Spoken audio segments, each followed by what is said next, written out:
Aaron, and here's a video for Rhino 3D. We're looking at hidden options for filleting edges. I've got three shapes here, and they vary from having a sharp angle at one end to a shallow angle at another end.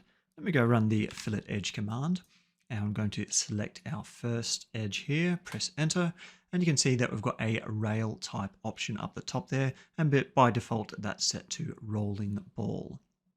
Let me run that, and you can see that we have our fillet going from the sharp edge here to the shallow angled edge. I'm going to rerun that command. I'm going to select our center shape here, right click, and when I come up here and select the rolling ball option, we've now got three options: distance from edge, rolling ball, and distance between rails. I'm going to select the distance from edge and right click to finish that command. And you can see I've actually got a different fillet here where it's not as aggressive at this end here on the left as it is with the rolling ball option. But it is filleting more at the right edge with the shallow angle. Let's run that one more time. Select our bottom shape here, and this time I'm going to go for distance between rails and right click. And this is a kind of a blend between the rolling ball and the distance from edge options. If you want the technical reason why we've got three different fillet options, that's because Rhino uses three different ways to determine how that fillet is being calculated.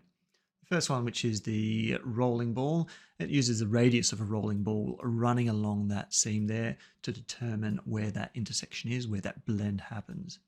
The distance from edge, it offsets this top edge here a set amount, and then it runs the fillet to the offset edge from the other side. And from the distance between rails, it's the distance between the edge rails which determines the intersection. Let's take a look at a real-world application for this. I've got a 6-claw collet, and I want to fillet these hard edges here.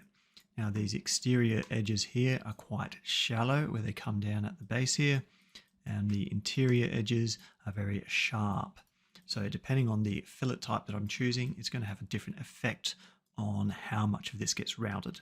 So let's use my fillet edge command and select the inside and outside edges. This is going to be a rolling ball for the first one. Do that again, inside and outside. Distance from edge. And the third one is going to be the distance between rails. And you'll notice that each of these gives a different outcome depending on the different option that we've selected. So the rolling ball, the fillet here isn't applied as heavily, whereas on the internal fillet, it's much deeper. Distance from edge is kind of the reverse. We've got a much deeper fillet on the shallower angle than we do on the sharper internal angle. And the distance from rails, it's kind of even for both of those. So depending on the result that you want, changing those input types will have an effect on your geometry.